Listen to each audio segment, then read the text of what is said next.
ستمبر 11 2001 کو new York, Washington اور Pennsylvania میں ہونے والے حملوں کے بعد رئیس بھیان ایک سفید فام نسل پرست مارک سٹرومن کی گولی کا انتہائی قریب سے نشانہ بنے۔ سٹرومن مشرق وسطی یا جنوبی ایشیا سے تعلق رکھنے والے کسی مسلمان کو قتل کر کے مبینہ طور پر 9/11 کے حملوں کا بدلہ لینا چاہتا تھا۔ اس کے پاس 2 نالی والی بندوق تھی اور اس نے مجھ پر 4 یا 5 فٹ کے فاصلے سے فائر کیا تھا۔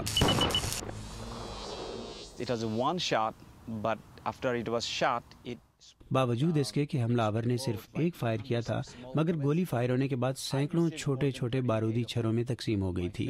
مجھے چہرے اور سر پر 38 سے زائد چھرے لگے تھے، جن میں سے 35 اب بھی میرے چہرے میں دھنسے ہوئے ہیں۔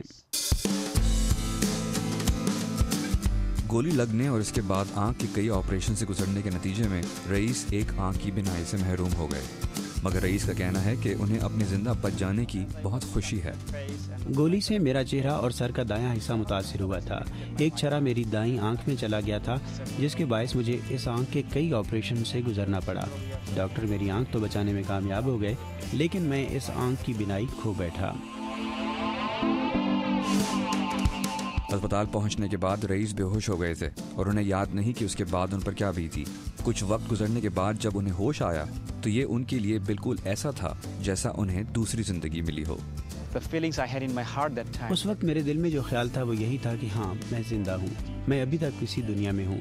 اس دنیا میں موجودگی کا احساس اتنا حسین تھا جہاں آپ اپنے پیاروں کے چہرے دیکھ سکتے ہیں، ان سے بات کر سکتے ہیں۔ میرے لیے اس کی کوئی اہمیت نہیں تھی کہ میں اسپتال میں ہوں یا جیل میں، میرے لیے بس یہی احساس بہت تھا کہ میں اس دنیا میں ہوں۔ میں اپنی اس کیفیت اور احساس کو الفاظ میں بیان نہیں کر سکتا، لیکن مجھے یاد ہے کہ اس احساس سے میری آنکھیں بھیگی ہوئی تھیں کہ میں زندہ ہوں، اور میری آنکھوں میں موجود آنسو خوشی کے تھے۔ میں محسوس کر سکتا تھا کہ جینا، اسی دنیا میں جینا کتنا خوبصورت ہے۔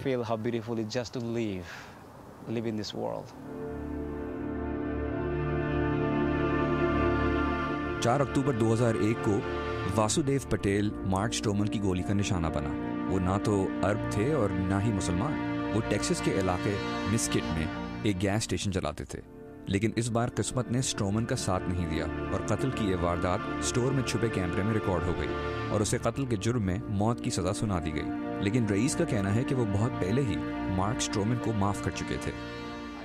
مجھے اس کا قصور بھلانے میں زیادہ عرصہ نہیں لگا۔ میں اسے کئی برس پہلے ہی معاف کر چکا ہوں، اور میرے اس عمل کی بنیاد میرا اسلامی عقیدہ ہے۔ میں نے اپنے والدین سے یہی سیکھا ہے کہ درگزر کرنا ہی بہتر ہے۔ اگر آپ غصے اور نفرت کو اپنے دل میں دبائے رکھیں گے تو آپ کے لیے آگے بڑھنا اور معمول کی پرسکون زندگی گزارنا بے انتہا مشکل ہو جائے گا۔ میں اسی وقت جانتا تھا کہ وہ ایک لا علم شخص ہے جو اس حقیقت کو نہیں سمجھ پا رہا کہ نیو یارک یا پینسلوینیا میں ہونے والے واقعات کے جواب میں ڈیلس ٹیکساس میں کسی کی جان لے لینا ہرگز ایک درست عمل نہیں ہو سکتا۔ آپ اس عمل کا کوئی جواز فراہم نہیں کر سکتے۔ لیکن پھر ایک اور انہونی ہوئی۔ جب رئیس حج کی ادائیگی کے لیے مکہ گئے تو وہاں پہنچتے انہیں اپنا وہ وعدہ یاد آیا جو انہوں نے گولی کا نشانہ بننے کے بعد اپنے رب سے کیا تھا کہ اگر اس نے انہیں ایک اور زندگی عطا کر دی تو وہ اسے دوسرے لوگوں کے لیے وقف کر دیں گے۔ کیونکہ اس نے جو کیا تھا اس کا تعلق نفرت کی بنیاد پر کیے جانے والے جرائم سے تھا، اور آج کل ہم پوری دنیا میں اس بنیاد پر ہونے والے جرائم اور قتل و غارت کا مشاہدہ کر رہے ہیں، جن کی بنیاد کبھی عقیدہ بنتا ہے، کبھی رنگ و نسل اور کبھی قومیت۔ اگر اسے پھانسی دے دی گئی تو ہم محض ایک انسانی جان سے محروم ہو جائیں گے، جبکہ اس جرم کی بنیاد بننے والی نفرت کی بنیادی وجہ ویسے ہی برقرار رہے گی۔ لیکن مارک سٹرومن ایک قاتل کی زندگی بخشنے سے حاصل کیا ہوگا؟ یہ ممکن ہے کہ وہ کئی اور لوگوں کو تعلیم دینے کا سبب بن جائے۔ وہ نفرت کی بنیاد پر کیے جانے والے جرائم کے خلاف آواز اٹھانے والا بن سکتا ہے۔ میں سمجھتا ہوں کہ اگر وہ کسی ایک شخص کو بھی متاثر کرے اور کسی ایک شخص کو بھی نسلی بنیاد پر قتل کرنے سے روکنے میں کامیاب ہو جائے تو یہ ایک بہت بڑی کامیابی ہوگی، لیکن اگر وہ چلا گیا تو ہم اس کے ذریعے کسی کو بدل نہیں سکتے۔ یہ وہ موقع تھا جب رئیس کی ملاقات ڈیلس کی سدرن میتھڈسٹ یونیورسٹی کے رک ہیلپرن سے ہوئی۔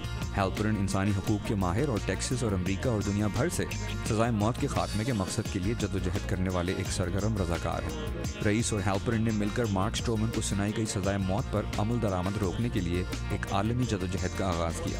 ہیلپرن نے برطانیہ کی تنظیم ریپریو سے بھی مدد لی۔ ریاست ٹیکسس کی جانب سے کسی جرم کے متاثرہ فرد یا اس کے اہل خانہ کے حقوق تسلیم کیے جانے کے متعلق کبھی کچھ نہیں کیا گیا، اور ہمیں امید ہے کہ یہ کیس اس حوالے سے ایک عوامی بحث کے آغاز میں مددگار ثابت ہوگا کہ آخر ان لوگوں کے حقوق کے حوالے سے ٹیکسس انتظامیہ نے کیا سوچا ہے جو کسی خوفناک جرم کو جھیلتے ہیں۔ مارک نے ایک تکلیف دہ جرم کیا ہے، لیکن اب وہ شخص نہیں رہا۔ وہ اپنی آئندہ زندگی میں کبھی دوبارہ ایسا نہیں بنے گا۔ وہ اپنی غلطی کی سزا پا چکا ہے۔ رئیس اور ہیلپرن کا موقف تھا کہ جیل میں 10 برس گزارنے کے بعد مارک اسٹرومن مکمل طور پر تبدیل ہو چکا ہے اور اس کی اس تبدیلی کو کسی مثبت مقصد کے لیے استعمال کیا جا سکتا ہے۔ In one of Mark's message, he told me that if I don't survive after July 20th, اپنے ایک پیغام میں مارک نے مجھے کہا کہ اگر میں 20 جولائی کے بعد زندہ نہ رہوں تو تمہیں امن اور درگزر کا یہ پیغام آگے بڑھانا ہوگا، تمہیں انسانی حقوق اور عالمی امن کا درس دینا ہوگا، دنیا سے نفرت ختم کرنا ہوگی۔ یہ ہے مارک کا پیغام، ایک ایسے شخص کا پیغام جس نے 10 برس قبل 2 معصوم لوگوں کی جان لے لی تھی اور مجھے بھی قتل کرنے کی کوشش کی تھی، لیکن وقت گزرنے کے ساتھ ساتھ اور اس تجربے سے گزرنے کے بعد جس میں اس کی گولی کا نشانہ بننے والا ایک شخص اس کی زندگی بچانے کی کوشش کر رہا ہے، باوجود اس حقیقت کے کہ اسے اس کی موت کا مطالبہ کرنے کا پورا حق حاصل ہے، مگر مارک بدل گیا ہے اور اب انسانی حقوق، سلامتی اور امن کے پہلوؤں پر زور دے رہا ہے۔ وہ چاہتا ہے کہ اسے اس کے ان دنوں کی مناسبت سے یاد رکھا جائے، نہ اس خطا کی مناسبت سے جو اس سے 10 سال پہلے سرزد ہوئی تھی۔ ہم سبھی غلطیاں کرتے ہیں، یہ ٹھیک ہے کہ اس کی غلطی بھیانک تھی، لیکن وہ سنبھل گیا ہے اور بدل گیا ہے۔ لیکن ناقدین یہ سوال اٹھا رہے تھے کہ آخر کس طرح ایک ایسے فرد کو چھوڑا جا سکتا ہے جس پر مقدمہ چلا اور جرم ثابت ہو جانے کے بعد جسے عدالت نے قانون کے مطابق سزا سنائی۔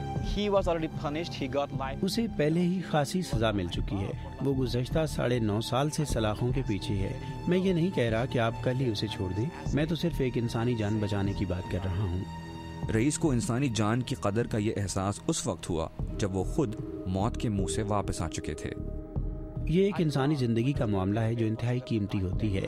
میں جانتا ہوں کہ اس کی کیا اہمیت ہے، مجھے پتا ہے کہ اس وقت آپ کے احساسات کیا ہوتے ہیں جب آپ کو آپ کی زندگی دوبارہ لوٹائی جاتی ہے، لہٰذا میں اسے صرف ایک موقع دینے کا مطالبہ کر رہا ہوں، اسے مارنے کی بجائے اس کی زندگی بخشنے کا۔ اس مطالبے کا تعلق مجھ سے یا خود مارک سے نہیں ہے، بلکہ ان لوگوں سے ہے جو ابھی بھی اس کے ماضی کی طرح زندگی گزار رہے ہیں۔ ممکن ہے اگر ہمیں ساتھ کام کرنے کا موقع دیا جائے تو ہم مل کر ایسے لوگوں کو بتا سکیں کہ وہ کیا غلط کر رہے ہیں۔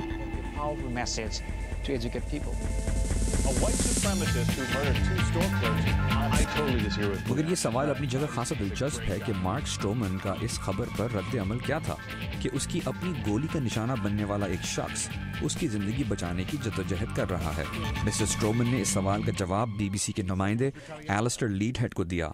وہ ایک بہت اچھا شخص ہے، بہت اچھی طبیعت کا مالک، اتنے بڑے دل کے مالک ہونا بڑی بات ہے۔ میرا مطلب ہے کہ میں نے خود اپنے آپ سے 1000 مرتبہ یہ سوال کیا ہے کہ اگر کوئی میرے چہرے پر گولی مارتا تو کیا میں اسے معاف کر دیتا؟ لہٰذا وہ شخص میرے لیے متاثر کن ہے۔ لیکن آخر وہ کیا وجہ تھی جس نے مارک اسٹرومن کو وہ سب کچھ کرنے پر مجبور کیا؟ آخر کیوں اس نے ان معصوم لوگوں کی جانیں لی؟ اس وقت امریکہ میں ہر کوئی یہی کہہ رہا تھا کہ ان دہشت گردوں کو پکڑو۔ ہم نہیں جانتے تھے کہ ہم کس سے بدلہ لیں، لیکن ہم یہ کہہ رہے تھے کہ ہمیں بدلہ لینا ہے، سو ہم نے اپنے دشمنوں کا تصور کر لیا، بالکل ویسے ہی جیسے آزاد دنیا میں لوگ سزائے موت پانے والے قیدیوں کے بارے میں تصور کر لیتے ہیں کہ یہ سب لوگ خراب ہیں، حالانکہ ہم سب خراب نہیں ہوتے۔ بالکل اسی طرح میں نے تصور کر لیا تھا کہ تمام مسلمان دہشت گرد ہیں، جو غلط تھا۔ لیکن رئیس بھویان اور مارک ہیلپرن اور دنیا بھر میں پھیلے لاتعداد لوگوں کی جدوجہد کے باوجود مارک اسٹرومن کی زندگی نہ بچ سکی، اور 20 جولائی 2011 کی شب 8:53 پر مارک اسٹرومن کو موت کا انجیکشن لگا دیا گیا۔ What Mark Stroman did, that was a wrong. جو کچھ اسٹرومن نے کیا وہ غلط تھا، بالکل غلط۔ اس نے نہ صرف دوسروں کی زندگیوں کو بلکہ خود اپنی زندگی کو بھی درد اور تلخیوں سے بھر دیا، لیکن اس نے اپنی غلطیوں سے سبق سیکھا، اور موت کے سفر پر جانے سے پہلے اس کا پیغام تھا کہ میں دیکھ رہا ہوں کہ دنیا بھر میں نفرت پھیل رہی ہے جسے روکنا ہے۔ ایک لمحے کی نفرت ایک زندگی کو ہمیشہ کے لیے درد اور تکلیف میں مبتلا کر سکتی ہے۔ Life full of pain and suffering. اس نے جیل کی سلاخوں کے پیچھے رہ کر خود اپنے آپ یہ سبق سیکھا ہے۔ ہم دونوں مل کر لوگوں کو یہ سمجھا سکتے تھے کہ دیکھو، اس راستے پر مت جانا۔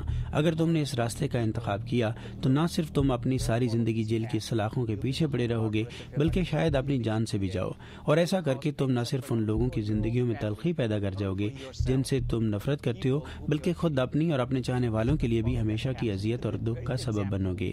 لہٰذا ایسا مت کرنا۔ اور مارک اس پیغام کو پھیلانے میں مددگار ثابت ہو سکتا ہے، کیونکہ جب وہ یہ باتیں لوگوں سے کہتا تو یہ صرف کتابی باتیں نہ ہوتی، بلکہ اس کی صورت میں اس کا ماضی، اس کے تجربات اور اس کا دل بول رہے ہوتے۔ اور یہی میں چاہتا تھا کہ ہم دنیا بھر میں یہ پیغام عام کر سکیں کہ نفرت مسئلے کا حل نہیں ہے۔